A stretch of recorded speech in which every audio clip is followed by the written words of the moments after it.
8 दिसंबर को सबसे तेज नतीजे आएंगे एबीपी न्यूज पर। आपको हर सीट, हर उम्मीदवार की किस्मत का पिटारा खुलते हुए दिखेगा इसी स्क्रीन पर।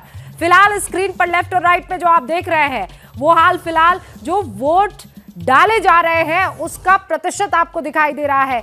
11 बजे तक जैसे आप देखिए मोरबी में 22% वोटिंग हो चुकी है, राजकोट में 19% हो चुकी है, जामनगर में 18% हो चुकी है, द्वारका में 16% हो चुकी है, जूनागढ़ में 18%, पोरबंदर जहां 2 सीटों पर इस वक्त चुनाव चल रहा है 16% हो चुकी है, भावनगर की 7 सीटों पर 18% लोगों ने वोट डाल दिया है। गुजरात की जनता बोटाड में भी बढ़ चढ़कर हिस्सा ले रही है, 19% हो गया है। नर्मदा में देखिए आप आंकड़ा टूटा, डबल डिजिट पार किया, डबल डिजिट में आया, 24% लोग नर्मदा में वोट करने के लिए पहुंचे हैं। डांग में 25% लोगों ने वोट डाल दिया अब तक, नवसारी में 22% लोगों ने वोट डाला है, सूरत में 17%।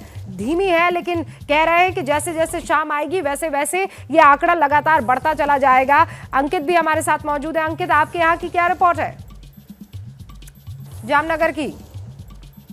जी निश्चित तौर पर अगर आपने अभी सारे आंकड़े तो बता ही दिए हैं, लेकिन अभी जो अगर हम देखते हैं कि शुरुआती 3 घंटों में तो जो सबसे अधिक मतदान है वो तापी में नजर आ रहा है, करीबन 27% मतदान हुआ है और ये एक बहुत अच्छा संकेत है। हालांकि जो देवभूमि द्वारका है जहां पर मैं मौजूद हूं, जामनगर जो लोकसभा सीट है उसी का हिस्सा है, वहां पर अब तक सबसे कम मतदान हुआ है जो करीबन जो है 17% हुआ है। तो ऐसे में अलग अलग इलाके हैं जहां पर अलग अलग मतदान प्रतिशत है, लेकिन शुरुआती जो 1 घंटे की रिपोर्ट थी और उसके बाद अभी की जो रिपोर्ट है उसमें अंतर आ चुका है। लोग घरों से निकले हुए हैं। हालांकि जिस बात का आपने भी जिक्र किया था ना कि लोग जो है रात में जो देर तक जागते हैं तो सुबह देर में रात में देर तक जागते हैं तो सुबह देर से सोकर उठते हैं, और इसी वजह से जब स्थानीय लोग हैं उन्होंने साफ तौर पर कहा कि यहां मतदान प्रतिशत 10 बजे के बाद आपको बढ़ता हुआ देखने को मिलेगा और आंकड़े भी उसी ओर इशारा कर रहे हैं। और जिस तरीके से इस वक्त जो जगह जगह जो कतारें लगनी शुरू हुई हैं, उम्मीद ये की जानी चाहिए कि पिछली बार का मतदान प्रतिशत का जो रिकॉर्ड है वो टूटेगा। हालांकि अगर हम शहरी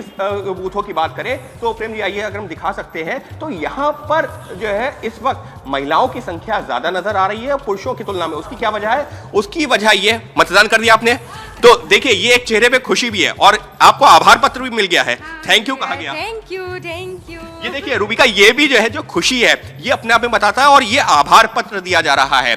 इससे पहले कभी मिला था इस तरीके से वोट करने को लेकर के आभार? नहीं कभी नहीं मिला, पहली बार सरकार ने दिया है। ये सरकार ने नहीं, ये चुनाव आयोग ने दिया है। रूबिका ये भी देखना दिलचस्प होगा, देखिए इसमें लिखा हुआ आभार कि आपने यहाँ पर आकर के मतदान किया है, तो निश्चित तौर पर ये है मिल रही है कि हमारा आभार माना है सरकार ने। बहुत अच्छा लग रहा है कि वोट किया तो कम से कम आपका आभार भी माना गया। आभार। वैसे किन मुद्दों पर वोट किया अगर बताना चाहें तो? नहीं, अच्छी सरकार चाहिए बस हमको तो। अच्छी सरकार चाहिए। सरकार। आपने किन मुद्दों पर किया? बस ये सरकार मुझे अच्छी चाहिए। अच्छी सरकार चाहिए, लेकिन आभार मिला, उसकी चेहरे की खुशी अलग है। रूबिका जिस बात का मैं जिक्र कर रहा था, मैं 30 सेकंड और लूंगा। देखिए यहाँ पर इस वक्त पुरुषों की लाइन जो है कम है और महिलाओं की संख्या बढ़ी हुई है। उसकी क्या वजह है कि घर का काम करने के बाद में महिलाएं निकल चुकी हैं और वो अपनी बारी का इंतजार कर रही हैं, और जो पुरुष हैं वो तो सुबह से कतारों में लगे हुए थे, लेकिन अब महिलाओं की संख्या भी बढ़ रही है। तो कुछ इस तरीके से मतदान प्रतिशत पिछले 2 घंटों में बढ़ा है। उम्मीद क्या की जानी चाहिए कि जितना बढ़ा है उससे भी ज्यादा बढ़े, जिससे कि पिछली बार का जो मतदान प्रतिशत का रिकॉर्ड है वो भी टूट सके। और वहाँ कुर्सियां जो लगी हुई है तो वो एक भाव दे देती है ना, महिलाएं जब पहुंचती कोई बांधो नहीं, हम लोग इंतजार कर लेंगी, बहुत टाइम है हमारे पास, क्योंकि कुर्सी लगी हुई है, खड़े रहने में थोड़ा सा परेशानी हो सकती है। और ये एक अच्छा इंतजाम जो है चुनाव आयोग की तरफ से। और फिर वो आभार पत्र जो है, देखिए उस महिला के चेहरे पर क्या मुस्कान थी। आप हमारे साथ मनोज्ञा भी जुड़ी हुई है, मनोज्ञा सौराष्ट्र से हमारे साथ जुड़ी हुई है और वो अलग अलग बूथ पर पहुंच रही है। मनोज्ञा, आपके पीछे भी मैं लंबी कतारें देख रही हूँ, लोगों में वही जोश वही उत्साह, क्योंकि एक जो मेजर डिफरेंस है वो ये है अर्बन और रूरल में कि अर्बन में देर से सोते हैं, थोड़ा देर से उठते हैं, इसीलिए लेकिन सौराष्ट्र की जिस जगह पर आप मौजूद है मुझे नहीं लगता वहां पर इस तरीके का माहौल है। वहां तो सुबह सवेरे से ही लाइनें होंगी। ये यहाँ मतलब सुबह से बहुत ज्यादा लाइन नहीं थी क्योंकि सूर्योदय ही सुबह 6:30-7 बजे होता है। 8 बजे से जब सुबह से कतार शुरू हुई, लेकिन महिलाओं की संख्या धीरे धीरे बढ़ रही है। हालांकि पुरुषों की जो कतार है वो कम ही नहीं हो रही है।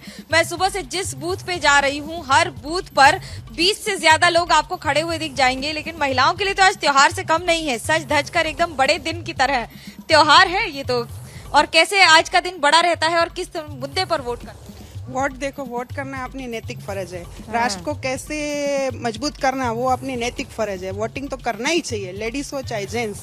लेडीज को घर का भी करना रहता है और वोटिंग भी करना है, तो वो अपने हिसाब से आती है। जेंट्स लोग को अपने शॉप पे जाना रहता है, तो वो हिसाब से वोटिंग तो करते हैं। और ये कच्छ में पूरा बहुमती से वोटिंग होता है, पूरी तरह से जोरों शोरों से वोटिंग रहता है। अच्छा, कच्छ में आपको ज्यादातर बहुत सारे रंग बिरंगे रंगों का जो मैं कहती हूँ ना, वो समुद्र है कच्छ।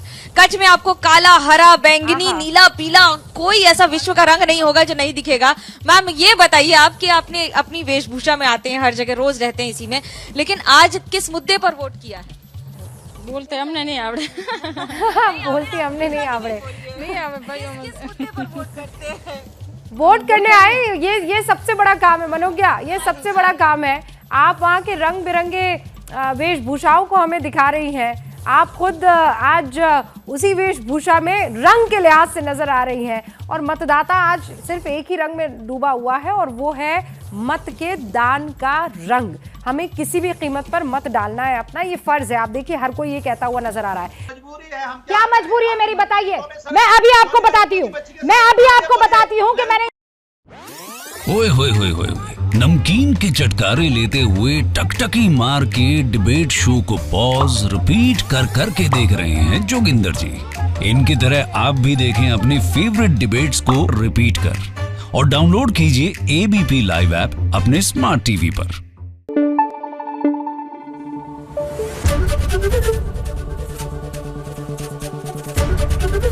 एबीपी न्यूज आपको रखे आगे।